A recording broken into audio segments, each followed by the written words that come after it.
Olá, nono ano, bom dia a todas e todos, tudo bem com vocês? Espero que todo mundo esteja tranquilo, todo mundo se cuidando.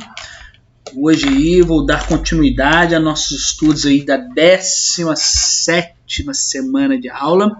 Hoje uma aula sobre correção dos exercícios, tá?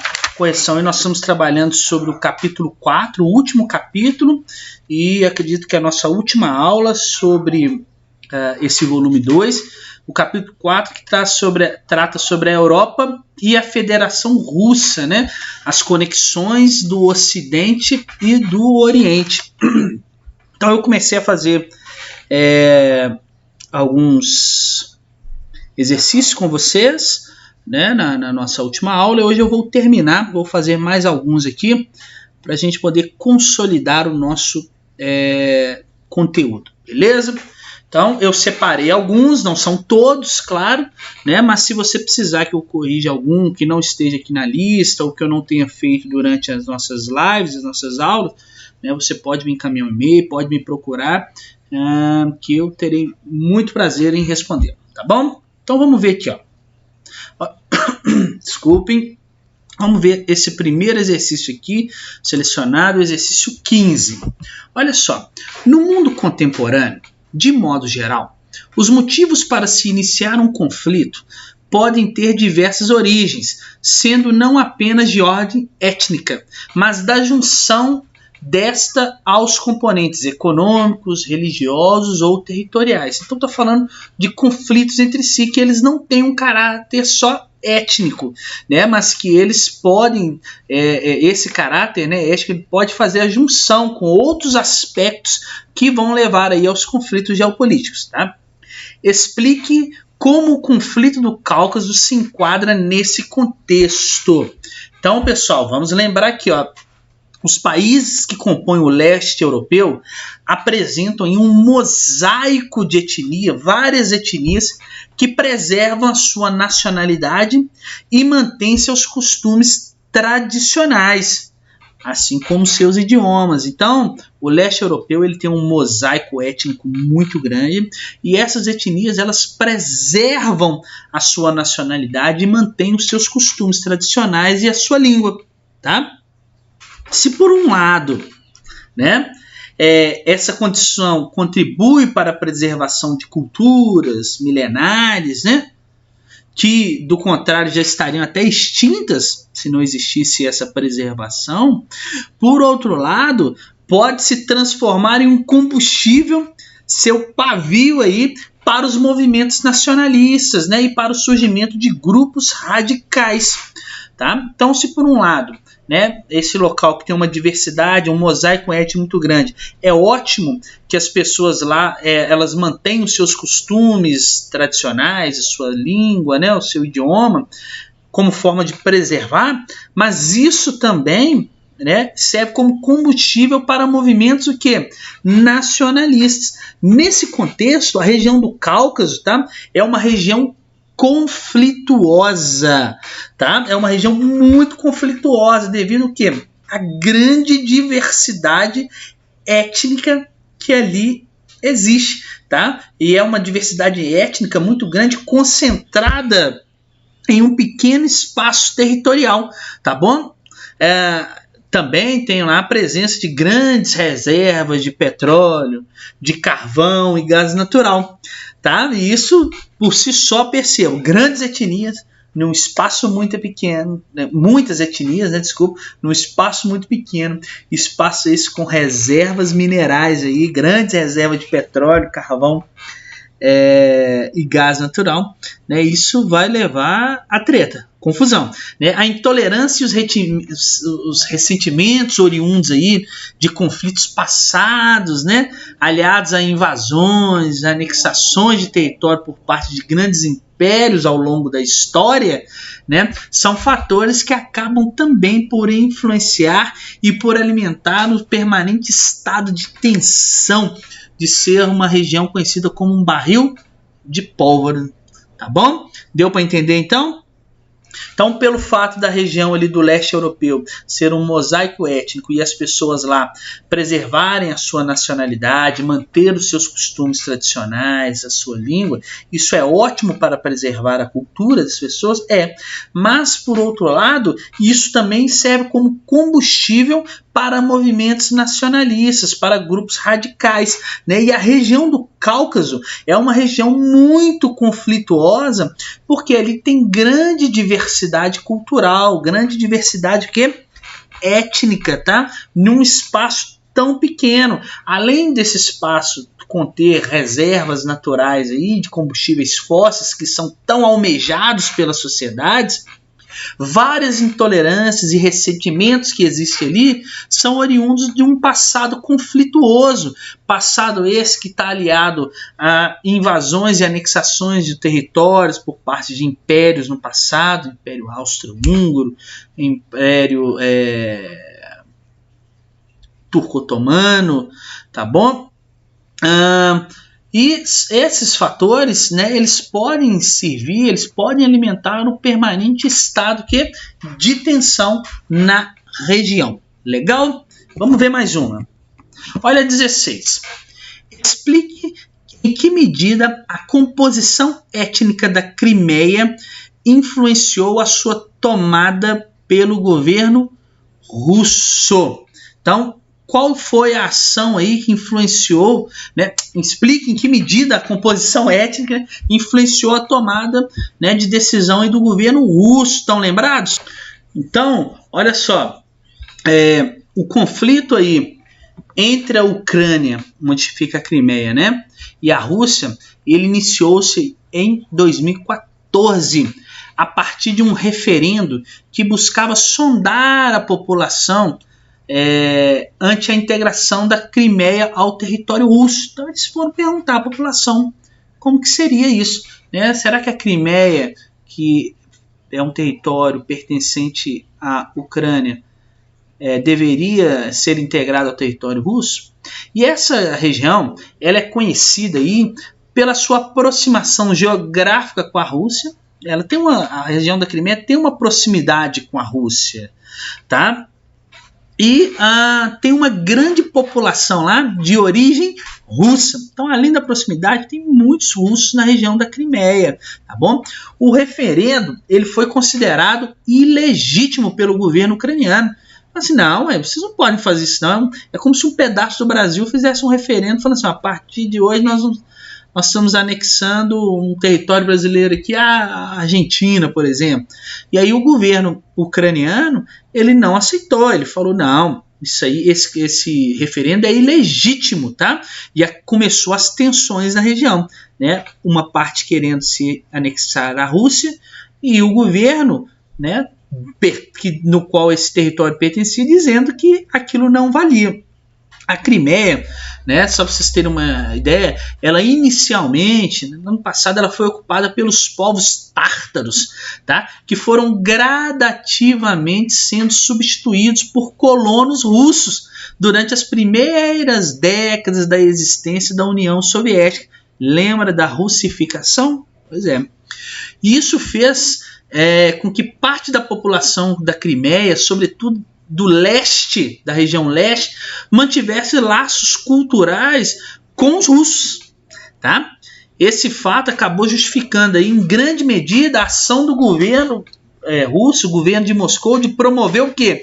A anexação do território. Eles falaram, já que nós tínhamos muitos colonos aí, grande parte da população aí que vive no leste da Crimeia, eles têm laços culturais com a Rússia, vamos anexar esse território aqui, tá? E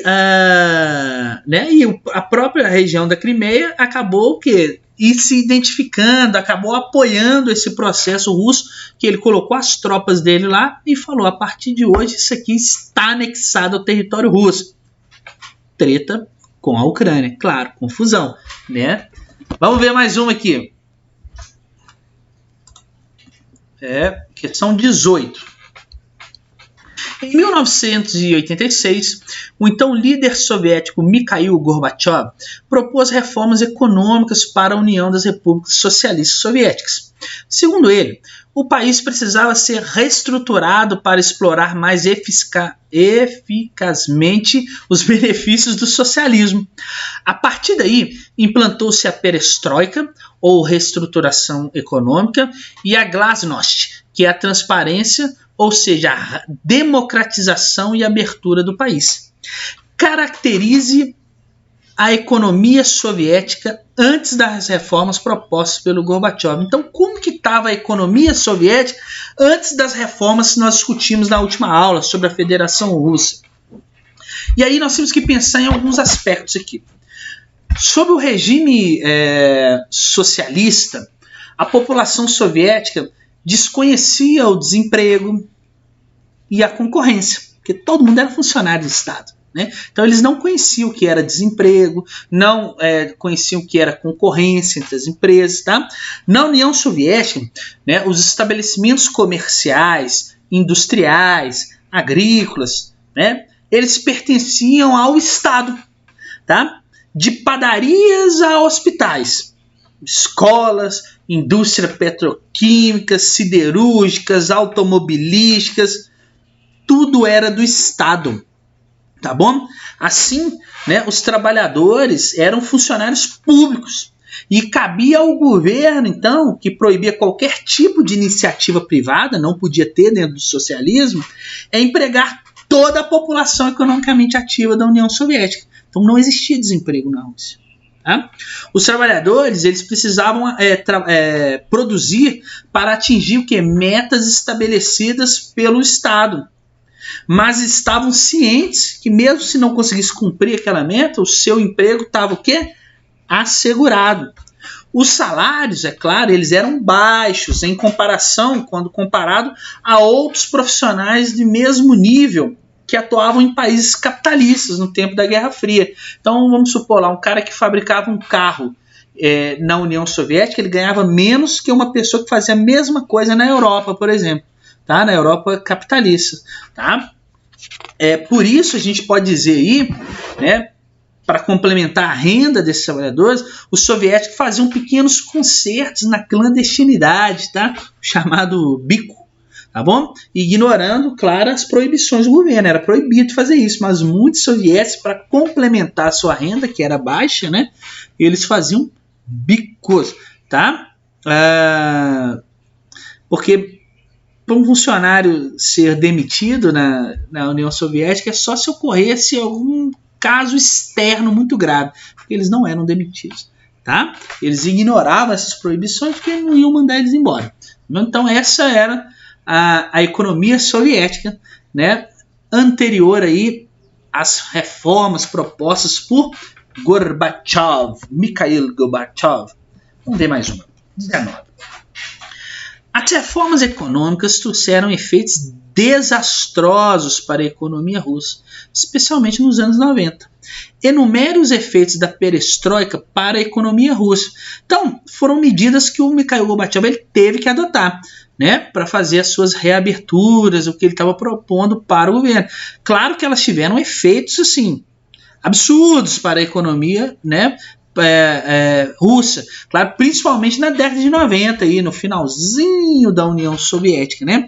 E quais são alguns efeitos da perestroika aí? Então, pessoal, como efeito da perestroika, eu posso citar, por exemplo, as crises socioeconômicas que ocorreram com a falência das empresas que antes eram estatais. Então, várias empresas que eram estatais, quando o Mikhail Gorbachev implantou a perestroika, elas o quê? Quebraram. Tá? Então elas foram para falência, isso levou a uma crise socioeconômica. O aumento da desigualdade social, se antes todos estavam no mesmo patamar, vamos dizer assim, agora com as aberturas, com a abertura da perestroika, começaria a ter uma diferença muito grande de salário, uma diferença muito grande daqueles que tinham e daqueles que não tinham. Então aumentava gradativamente a desigualdade social. Surgiu uma coisa que não existia na União Soviética, que era o desemprego. A inflação começou a crescer muito. Na época, a moeda era o rublo. O rublo ele desvalorizou de forma significativa. começou-se um endividamento do Estado, tá? O endividamento do Estado sem os recursos necessários para poder fazer as mudanças no qual o Mikhail Gorbachev estava querendo. Aí sabe o que ele teve que recorrer? Ao FMI, o Fundo Monetário Internacional, que foi um órgão feito durante a Guerra Fria para a reconstrução dos países que estavam detonados pela guerra, né? Já discuti isso com vocês também. E aí a Rússia teve que pegar empréstimos, se endividou toda, e isso trouxe muitas consequências negativas. Legal? Vamos ver aí mais uma. 20.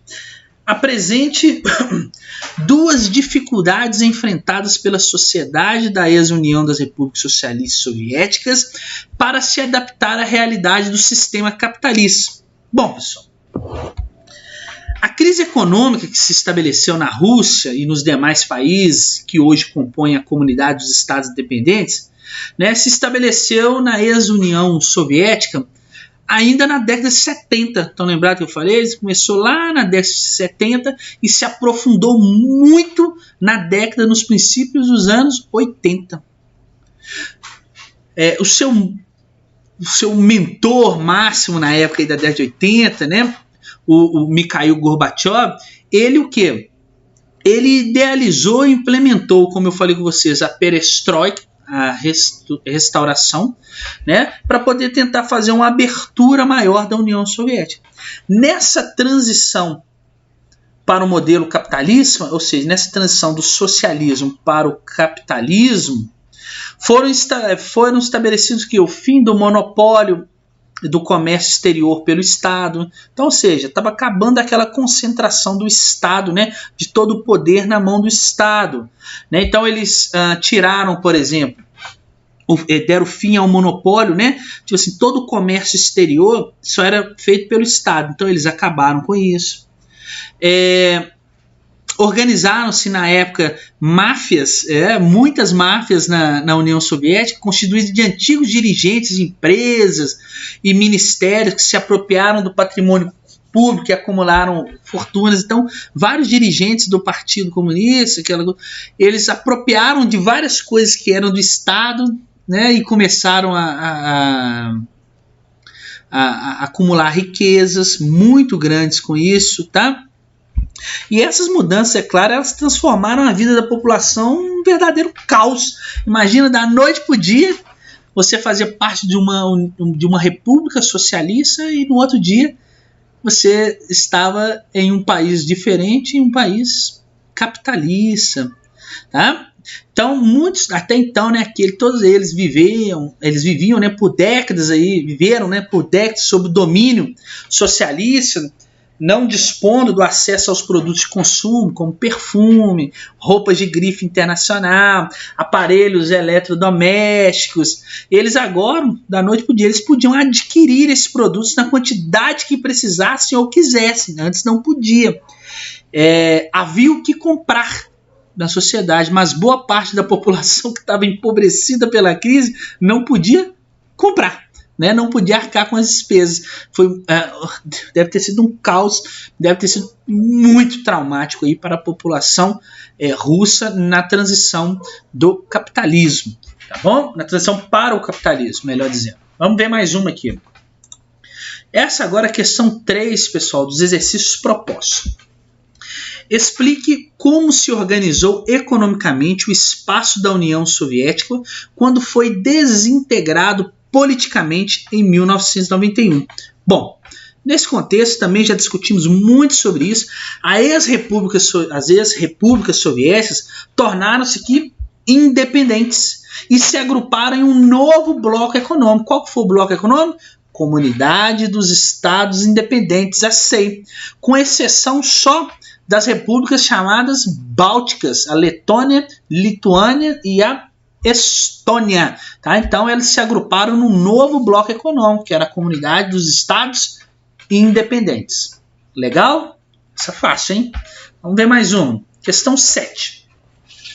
Cite 3 obstáculos às reformas de Gorbachev. Então, 3 obstáculos que ele enfrentou aí para suas reformas. Pessoal, são consideradas restrições a dinamização, a reforma política e econômica do Gorbachev, a gente pode dizer problemas para realizar as privatizações por falta de investimento internacional. Não tinha empresas internacionais, então eles tinham problema para privatizar as empresas que eram do Estado. Um funcionalismo público, né, que estava despreocupado em agradar o quê? A população. Então isso era um problema. Eles não preocupavam com isso, não iam ser mandados embora. Um atraso nas indústrias, né, de desenvolvimento de bens de consumo, os produtos eram muito atrasados tecnologicamente, falei isso com vocês, né, durante a nossa aula. Existia uma burocratização excessiva devido à centralidade das ações na mão do Estado. Isso tudo são obstáculos que eu posso citar para vocês aqui, obstáculos às reformas que estavam sendo implementadas, estavam sendo propostas pelo Mikhail Gorbachev. Beleza? Vamos ver mais uma. Questão 8. E última, tá? Porque eu sei que vocês estão cansados de discutir ela. Sintetize o conflito dos Balcãs, destacando pelo menos uma de suas causas e uma consequência política para a região. Os Balcãs, hein, pessoal? Lá em antiga Iugoslávia. Então vamos lá. O marechal lá, né, o Joseph Broz Tito, foi responsável pela tentativa de unificar todas as etnias do reino dos eslavos, conhecido como Iugoslávia, contra as forças socialistas do Stalin. Apesar deles serem socialistas, tá? A Iugoslávia, eles não adotavam o mesmo socialismo que existia na União Soviética do Stalin, tá? Com então o apoio da população iugoslava, né, o Marechal Tito, né, ele rompeu acordos com a União Soviética. Olha só, esse cara foi macho, né? Ele rompeu acordos com a União Soviética. Com a morte do Marechal, lá em 1980, com a morte do Tito, a liderança do país foi comprometida, né? Iniciaram-se diversos conflitos entre as etnias presentes no território, tá? Então tinha várias etnias nos Balcãs que ficavam unidas, né, sob a influência do Marechal Tito. Depois que ele morreu, cada uma queria sua independência, cada uma queria sua nacionalidade. E em 1991, eclodiu na região dos Balcãs uma guerra civil, que morreram milhares de civis. Tá? E além dessa guerra civil, o território dos Balcãs ele foi repartido, ele foi todo dividido, né, entre as nações ali. E atualmente, mesmo passando por um período de paz entre aspas, aí, não há como descartar a possibilidade de novos conflitos a qualquer momento na região. Porque é uma região muito conflituosa, uma região muito tensa devido a essa diversidade étnica ali dentro. Tá bom? Então, pessoal, essa foi a nossa correção de hoje. Se vocês tiveram dúvida em alguma, podem me procurar. Se quiserem que corrija mais alguns exercícios desse capítulo, vocês também podem me procurar, que eu farei muita questão em respondê-los, tá bom? Então, tchau para vocês, até a próxima aula e valeu! Fui!